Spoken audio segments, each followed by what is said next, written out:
My family, my father, Mr. Gozal, is the main sponsor, was the first main sponsor of Qarabağ Football Club. However, very soon we saw that only sponsoring a club is not enough. We need to develop our own vision, a team, that just money does not guarantee success. And especially when you go back to 2002, the club's beginning were very humble. And even the sponsorship at that were very humble. People came to us from Qarabağ at that time. We called them the veteran players. They came, they said, would you be our sponsor? And I said, what do you mean by sponsorship? They said, well, could you buy some bus tickets for us? Some ball, and not the expensive ones, please, you know, anything that would work. Some uniforms. By the way, Nike and all is too expensive. We're not looking for that. So that's how we started, very, very humble beginnings. And of course, even at that time, at 2002, we've had people come to us. We immediately understand Qarabağ, the significance of this name. And at that time, Mr. Haydar Aliyev used to have meetings with business people around him. He was a very social man. And in one of the meetings, he turned back to Mr. Gozal, my father, and said, Qarabağ Club is very important, Mr. Gozal. Support it. This is a mission that you should take it very seriously. So with the vision that the late president gave to us, we realized that we have to be active in the management side. In the beginning, it was my father. He was the president, I was vice president. But soon we realized that he doesn't have enough time, and time is a great resource. Not every people can have access to it. So I said, Father, let this be my project. And this is how I came and I started on the club. You can't fake leadership. You can't come up with a fake smile. You can't come up with messages that don't resonate with people. In the first few years that I became the vice president at that moment, and myself, I didn't have such a deep knowledge of football even, and not necessarily a love of great football. And I really was in search of the soul of Qarabağ in myself. I said, what can I give to this club? What can I give? And then I started to talk to people in the street. I said, hello, I'm the vice president of Qarabağ Football Club. And then I realized as soon as I mentioned the word Qarabağ, there would be a sorrow in the eye, because Qarabağ was a lost territory. I would talk to refugees. The world doesn't remember. We have very short memory. It was a lot of trauma in this part of the world. Hundreds of thousands of refugees. And they were deeply traumatized because the way they were evacuated, it was with force and military, and they've lost their family members. And as soon as the word Qarabağ came, it was reinstating a trauma. The word Qarabağ was a traumatic event in their heart. And it took me some years, some time. And one night, an insight came to me. I said, my God, when I say Qarabağ, people touch their heart as if it's part of their pain. Can I change this? Is it possible to create a vision where when you mention the word Qarabağ, an energy of love, of resistance could come instead of that trauma? Is it possible to replace that traumatic effect to a feeling of greatness, that I can succeed regardless of the circumstances? And that is where my soul caught fire, that this is something else. Because, you know, football is not like any other sport. When you watch a karate guy in your country playing karate, or a boxer, you say that guy beat the other guy. You could say Mike Tyson is amazing. The thing with football is when a footballer, when your team scores, you scored. You are the winner. And that's very few very few occasions in human interaction that gives you that feeling. So I thought, can football change the spirit of man? Because if you're traumatized, you're violent. If you're traumatized, you're depressed. And it really, the idea of changing the soul of of a nation, of a traumatized people from Qarabağ into victory, that caught my imagination. And that's where I started to look around. We have done that, but rather than a formal plan, what we have done is surround ourselves with a genuine intent to be our best and to surround ourselves with a team that can achieve that. I think Qarabağ's story is not a story of ambition. It really is a story of great insights, of how we can be our best. Let me give an example. If I say to you we had a 10-year plan in the beginning of the Qarabağ, that would not be correct, sir. Because in the first 8 to 9 years, before I met Qurbanov, before Qarabağ met him, was some of our most difficult years. You can have 10 years plan, you can have the budget allocated, but how do you find the people that will give their heart to this name, to this club?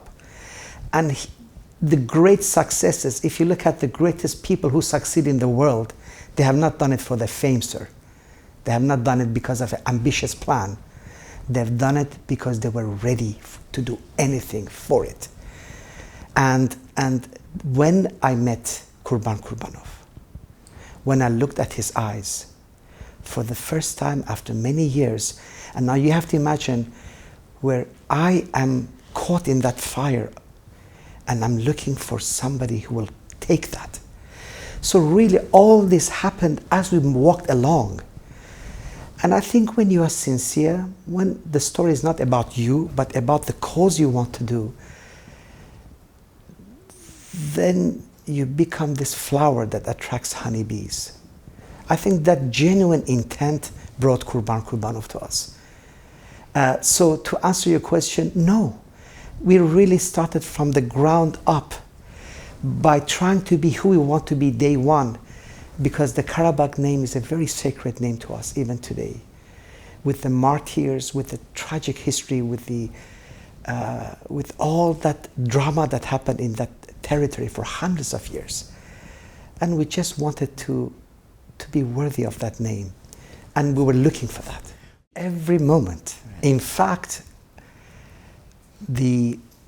every time, obviously in football, before you have a game, there are football has these beautiful rituals where you have lunches with the presidents. So let's say they're our host, we welcome them here in a beautiful restaurant. We receive the presidents, the general managers, the CEOs of the club, Arsenal, Chelsea, whoever we're playing. And then the next time you go and you're their guest in their home, the first thing we do is we raise up and we talked about Qarabağ, the story of this club. Because really, it is a very unique story. Very few clubs in the world, I don't know any, where the last game they played, they were champions, they had to do it accompanying bombs that befell 50 meters right and left, and they had to leave with the balls in their hand to save their lives. And to go from a club with no place, with no, in Azerbaijan we have a beautiful word, we say vatan, it's where we belong to. So without the lands that it belongs to, and to try to find root in life, to tell that story, and our hope that one day will return. This was in our conversation. In fact, in Holland, when I was playing with FC Twente, the president was actually also at that time, he had radio and media in his hand. He was controlling these companies. And he was very kind to put us in touch with the local radio, and we gave the Qarabağ message. So to answer your question, every moment, sir, we were ambassadors and we knew it, and every second we were talking about this. Well, it is, how can you separate yourself from your fan base? Let me tell you, some of my own spiritual growth, my own inner growth came. I gave my heart to Qarabağ, and Qarabağ gave its heart to me. I tried to build Qarabağ, but Qarabağ ended up building me, because I grew with Qarabağ. And let me tell you some of the stories, just share shortly. When we were playing, our lands are gone, and some people who came to the football, they would say, Mr. Tahir, can I invite you to our home tonight? Our home is very humble. We are nothing. We are living in a faraway, remote place outside of Baku. Would you be our guest? And I accepted and I went. And there would be these gatherings, and there would be these people who would take a camera in their hand. Some young people from Agdam would go through the Armenian positions inside. They would draw with their hand their homes, and we would sit down and we'll together watch these videos. And the person next to me, one of them would be crying, one of them would be shouting, "That's my home, that's my home." And would you feel the tragedy of the war. And when you engage, when you go to these places, they were in very difficult economical shape. So we started to build schools for them. We started to build kindergartens for them. And there were around hundreds of refugees that we actually took over to look after them, because they were either sick, they didn't have the son was in a, so there was a lot of philanthropy involved. We were in the heart of the problem. And after the war, especially this recently, we had a lot of martyrs that passed away, and the sponsors together with the club were involved in rebuilding, trying to rehabilitate these people, give them homes. So there was a lot of philanthropy on that side as well, before and after the war. Of course, you're deeply entrenched. And also, I think the biggest involvement of us came through this psychological healing. The healing we brought to the people, the self-confidence, this belief that we gave into people's heart, that we will return back, that this is our lands, we will be there. And you know what? To give this message in peace. We are a very peaceful club, sir. We never advocated violence, never ever. And we always advocated peace. And what I'm very proud about my country, Azerbaijan, people forget this. For 30 years, Azerbaijan insisted on peace. We knocked every single door we could to solve this matter peacefully. And we were in it and supporting all the peace initiatives. So all this makes part of it, and we're very proud. Of course, we all believed, but you believe it. But when it happens, it's another level, we all believed it will happen. But this quick, this sudden, with the turn of the events, it's extraordinary. It is absolutely extraordinary. But certainly there was belief. And the greatest, my personal greatest wish was for this to happen with the minimum loss of lives on both sides. We're all, the whole humanity, we're brothers and sisters. We're all one big family. And, but there was no doubt about it. Azerbaijan's economy, look at the size of Azerbaijan's economy compared to Armenia. Look at the size of Azerbaijan army compared to Armenia. Azerbaijan's army, of course, not after the Soviet collapse immediately, but within 10 years, it was always much larger. But the country insisted on peaceful negotiation, and we tried, but in our heart we knew that one day we will return. I think Qarabağ is not a club anymore, it's a state of mind. Qarabağ is a spirit. It is an energy that says, you know what, be brave. You know what is special about Qarabağ? Qarabağ says this: it is okay to lose. Don't worry. It's okay. You win back. You win, because even the games we lost, we got so much applause from the public. The bravery, the courage. Qarabağ says to people, you know what? Be brave. You can do it. And when you lose, it's okay. Move on. So this message is so central to the soul of man. I now go to Turkey. I now go to Italy, and people still remember in Italy our match with Inter Milan. They still talk about it when I say Qarabağ. And people, when you say Qarabağ, they say, you are fighters. You guys are something. And you can see the enlivenment of Qarabağ spirit in that man when he speaks. So my answer to you is now Qarabağ is really, it's the state of mind and soul that begets everyone that loves Azerbaijan, that loves peace and humanity.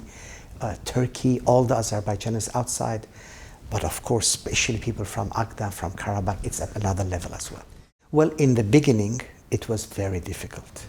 In the beginning, when we were not a known club, when we didn't play in Europe, to attract quality players. Imagine there's a Qarabağ, there's a conflict, Azerbaijan. Imagine you're a Brazilian, imagine you're a Portuguese player. And of course, what do you want for you? You want a future in Europe. So that's Europe, and you go to another part of the world that is in Asia. But as Qarabağ started, and that's the genius of our coach, Qurbanov. You know,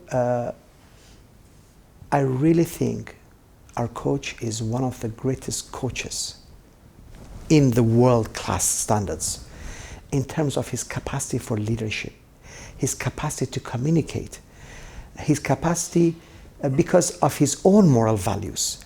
So Qarabağ is rising gradually in the early times. We're playing in Europe now. But as soon as the players come here, they realize one thing. There is a very brotherly family culture.